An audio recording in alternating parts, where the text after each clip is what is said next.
আসসালামু আলাইকুম প্রিয় শিক্ষার্থী বন্ধুরা, আশা করছি সকলে ভালো আছেন। আজকে আপনাদের নবম দশম শ্রেণীর বাংলা প্রথম পত্র বইয়ের ফুলের বিবাহ নামক গদ্যটি যেটি কিনা লিখেছেন বঙ্কিমচন্দ্র চট্টোপাধ্যায়, সেটি আপনাদের মধ্যে আলোচনা করব। তবে শুরুতেই একটা অনুরোধ, আমাদের চ্যানেলটিতে যারা নতুন তারা অবশ্যই আমাদের চ্যানেলটিতে সাবস্ক্রাইব করে পাশের বেল আইকনটি বাজিয়ে দিবেন, কারণ এই চ্যানেলটি কিন্তু আপনাদের বাংলা এবং ইংরেজির সকল ক্লাস কিন্তু আমাদের এই চ্যানেলে পেয়ে যাবেন। তো ঝটপট আমাদের চ্যানেলটি সাবস্ক্রাইব করে দেবেন। তো চলুন আজকের আলোচনা শুরু করি। আজকে আমরা কিন্তু এখানে ফুলের বিবাহ এটি একদম সংক্ষেপে আলোচনা করেছি। এই ফুলের বিবাহটি যে বঙ্কিমচন্দ্র চট্টোপাধ্যায়ের যে প্রবন্ধ গ্রন্থ আছে, যেটির নাম হচ্ছে কমলাকান্তের দপ্তর। এই কমলাকান্ত দপ্তর একটা যে গদ্য গ্রন্থ আছে, সেই গদ্য গ্রন্থের একটা অংশ ফুলের বিবাহ, মানে 2টা বা 3টা পেজ আর কি আপনাদের বই আর কি তুলে ধরেছে।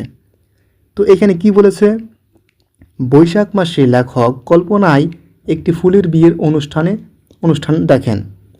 তার মানে কিন্তু এটা কল্পনা, এটা ভালো করে বুঝতে হবে। এইটাই কিন্তু একটা কল্পনা করেছেন লেখক। কারণ ফুলের কি সাধারণত বিয়ে হয়, আমরা কি দেখি সাধারণত ফুল কি পরাগায়নের মাধ্যমে একটা থেকে একটা মধু দেয় করে, এরকমভাবে কিন্তু অনেক সময় আর কি অনেক কিছু হয়, কিন্তু সাধারণত ফুলের বিয়ে হয় না। এটা কিন্তু লেখক কল্পনা করেছেন জাস্ট। কন্যা মল্লিকা ফুল, তার মানে এখানে কিন্তু মেইন যে একটা ফুল সেটা হচ্ছে মল্লিকা। তার বাবা একটি ছোট গাছ, তার মানে কন্যা হচ্ছে মল্লিকা, তার আবার বাবা আছে, সেটাও কি একটা ছোট গাছ, যার অনেক মেয়ের বিয়ে দেওয়ার দায় রয়েছে। অনেক চেষ্টা করে উপযুক্ত পাত্র পাওয়া যায় না। অবশেষে ঘটকের মাধ্যমে উপযুক্ত পাত্রের সন্ধান মেলে এবং জাঁকজমকপূর্ণ আয়োজনে ফুলের বিয়ে সম্পন্ন হয়। তার মানে এই যে কন্যা মল্লিকা, তার বাবা একটা গাছ, তার মেয়েকে আর কি বিয়ে দেওয়ার জন্য অনেক খোঁজাখুঁজি করার পর তারপর পাত্র মেলে, বিভিন্ন পাত্র বলতে কি বিভিন্ন ফুল গাছের সাথে আর কি বিয়ে দিতে চাই, যে গোলাপ গাছ আরও নানান ধরনের গাছ। তো এই গাছের সাথে বিয়ে দেবো না এই ফুলের সাথে, কারণ এটা কাটা আছে, এটা ছোটো, এটা বড়, নানা ধরনের দোষ ত্রুটি ধরে তার পরবর্তীতে একটা উপযুক্ত পাত্র পায় এবং সেটার সাথে বিয়ে দেয়। তো এটাই কিন্তু আসলে কল্পনা করেছেন বঙ্কিমচন্দ্র চট্টোপাধ্যায়। আর এটাই কিন্তু গল্পের মূলত আর কি মেইন যে কাহিনী এটাই। বিয়ের অনুষ্ঠানে বিভিন্ন ফুল, মৌমাছি ও প্রকৃতির নানা উপাদান অতিথি হিসেবে উপস্থিত থাকে। যেহেতু বিয়ে হচ্ছে ফুলের, তো অতিথি থাকবে কারা? মানুষ না, ফুল, মৌমাছি এবং প্রকৃতি। পুরো ঘটনাটি কল্পনাময়, রসিকতাপূর্ণ এবং অত্যন্ত প্রাণবন্তভাবে উপস্থাপিত হয়েছে। আর এটা তো গল্প শুনে বোঝা যাচ্ছে একটা কল্পনা করে কিন্তু এই আর কি গদ্যটি লেখা হয়েছে, তাই না? তো এই গদ্য থেকে আমরা কিছু প্রধান বৈশিষ্ট্য পেয়েছি। সেটা কি ফুলকে মানুষের চরিত্রে রূপ দেওয়া হয়েছে। অবশ্যই, কারণ ফুলের তো কখনো বিয়ে হয় না, মানুষের বিয়ে হয়। তো ফুলকে মানুষ রূপে অনেকটা কল্পনা করে তিনি কিন্তু লিখেছেন, অনেকটা রসিকতা করে। ভাষা সহজ, প্রাঞ্জল ও হাস্যরসপূর্ণ। অবশ্যই এই ফুলের বিবাহ গদ্যটি কি অনেক বেশি ভাষা সহজ, একদমই সহজ ভাষায় লেখা হয়েছে। কল্পনার অভিনব ব্যবহার পাঠককে আনন্দ দেয়। অবশ্যই, কারণ আপনি যদি এই গল্পটি আর কি পড়েন এবং কল্পনা করেন, তাহলে কিন্তু আপনাকে বেশ আনন্দ দেবে। আপনার কিন্তু খারাপ লাগবে না গল্পটি পড়তে, একটু আনন্দ সহকারে পড়লে বেশ ভালো লাগবে। প্রকৃতির সৌন্দর্য ও ফুলের বৈচিত্র্য সুন্দরভাবে ফুটে উঠেছে।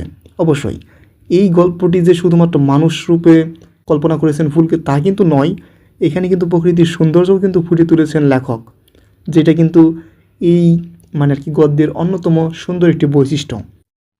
এটা কিন্তু বেশ একটা ভালো ব্যাপার।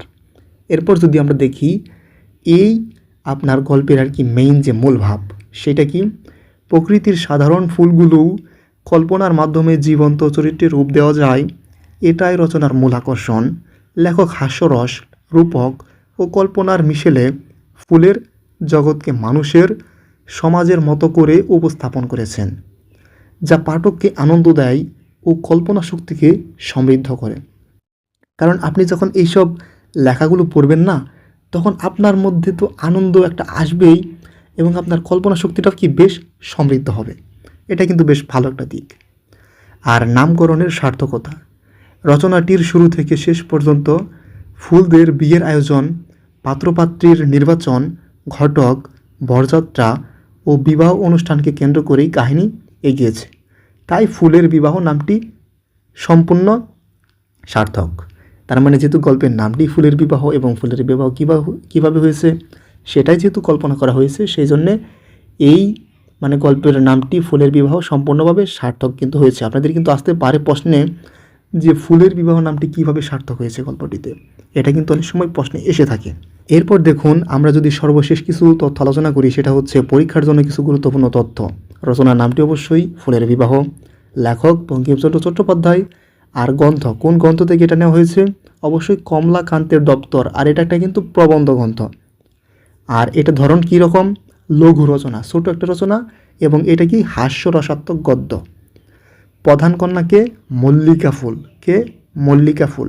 বিশেষ বৈশিষ্ট্য কি, ফুলদের মানবীয় রূপদান, কল্পনা ও হাস্যরসের মাধ্যমে সমন্বয়। তো এই আর কি ফুলের বিবাহ সম্পূর্ণ আলোচনা করলাম। আশা করছি ভিডিওটি ভালো লেগেছে। ভালো লাগলে অবশ্যই আমাদের চ্যানেলটি সাবস্ক্রাইব করে পাশের বেল আইকনটি বাজিয়ে দেবেন, আর আমাদের চ্যানেলটি লাইক কমেন্ট করতে অবশ্যই ভুলবেন না ভিডিওটিতে। তো এই ছিল আলোচনা। কোনো কিছু বুঝতে অসুবিধা হলে অবশ্যই কমেন্ট করবেন, আমরা উত্তর দেওয়ার চেষ্টা করব। সকলে ভালো থাকবেন, সুস্থ থাকবেন। আসসালামু আলাইকুম।